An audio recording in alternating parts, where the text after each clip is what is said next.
Hello and welcome friends. This is Yam Pachauri and you're watching Masters in Ethical Hacking YouTube channel. So friends, आज का जो हमारा video है वो related है working mechanism of two factor authentication.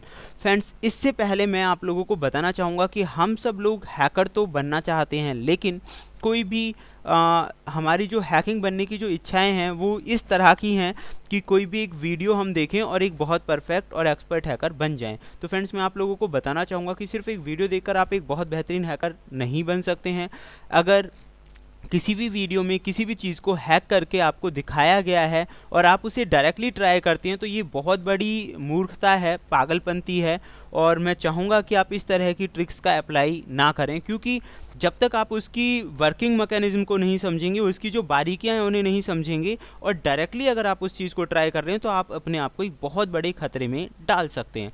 तो friends, आज जो मैं आपको बताने जा रहा हूँ, मेरे पास बहुत बार क्वेश्चंस आए हैं आप लोगों के कि टू स्टेप ऑथेंटिकेशन को हैक करने के बारे में बताएं या वो किस तरह से हम हैक कर सकते हैं, ऐसे मेथड्स के बारे में बताएं.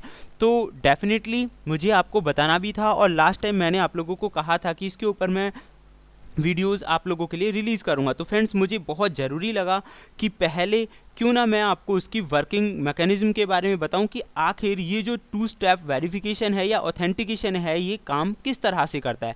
तो फ्रेंड्स, ये जानना आप लोगों के लिए बहुत ज़्यादा ज़रूरी है कि इसकी जो वर्किंग है वो किस तरह की और किस तरह से टू स्टेप ऑथेंटिकेशन है जो ये काम करता है.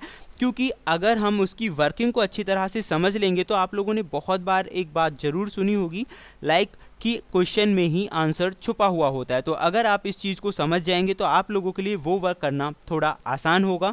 तो पहले आज मैं आपको बताने जा रहा हूँ कि इसका जो वर्किंग मैकेनिज्म है वो क्या है, किस तरह से टू स्टेप ऑथेंटिकेशन काम करता है. होप सो ये वीडियो आपको पसंद आएगा. तो चलिए फ्रेंड्स, शुरू करते हैं आज के इस प्रैक्टिकल टॉपिक के साथ.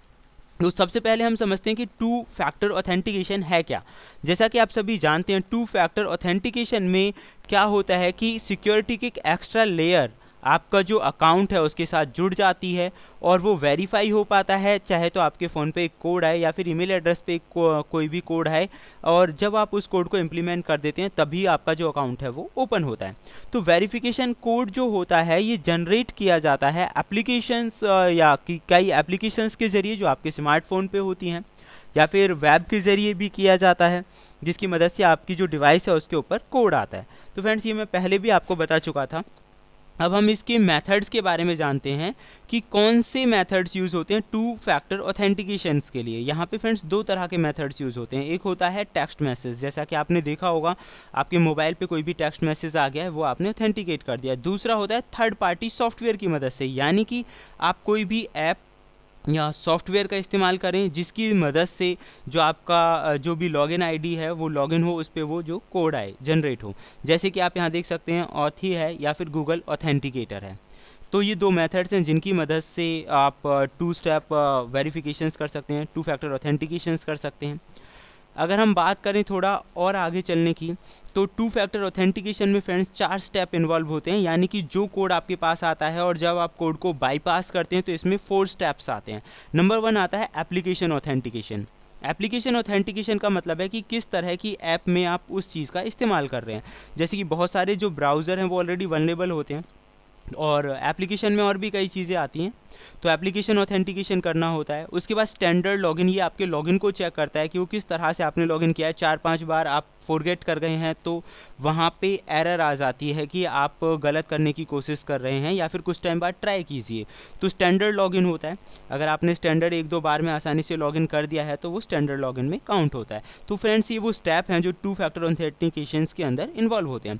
नंबर 3 पे क्या होता है कि जब आप लॉगिन कर चुके होते हैं, एप्लीकेशन भी वेरीफाई हो गई है, लॉगिन भी सक्सेस हो गया है, अब आता है ओटीपी जनरेट करने का.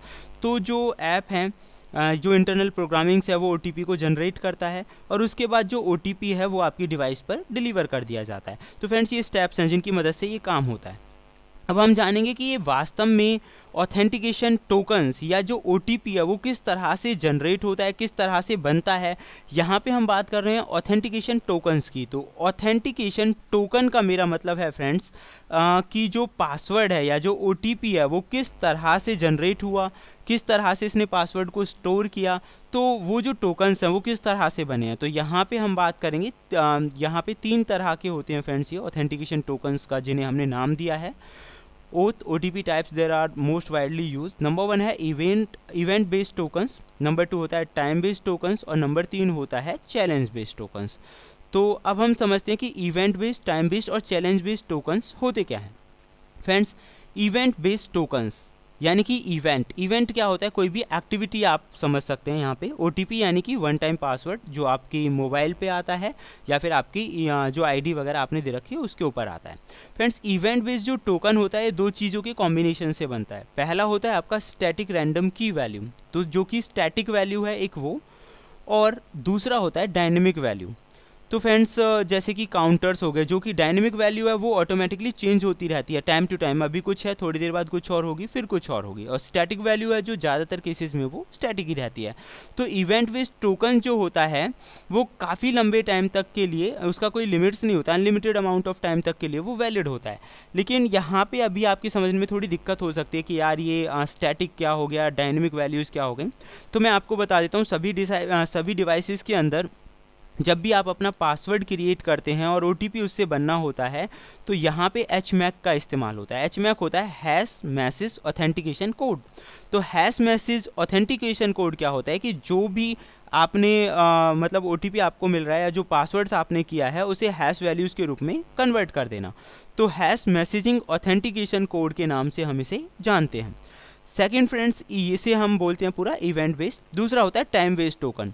फ्रेंड्स, टाइम बेस्ड टोकन हालांकि ये टाइप है HOTP का ही, यानी कि जो अभी हमने किया था हैशमैक, उसी का एक सबसेट हम इसे बोल सकते हैं। टाइम बेस्ड टोकन्स वो होते हैं जब आपके पास कोई भी OTP आए और उसमें लिखा होता है कि विद इन 30 सेकेंड्स या 1 मिनट या 2 मिनट के अंदर आपको जो है कोड एंटर करना है, अदरवाइज वो दूसरा कोड जनरेट होकर आपके पास आ जाएगा।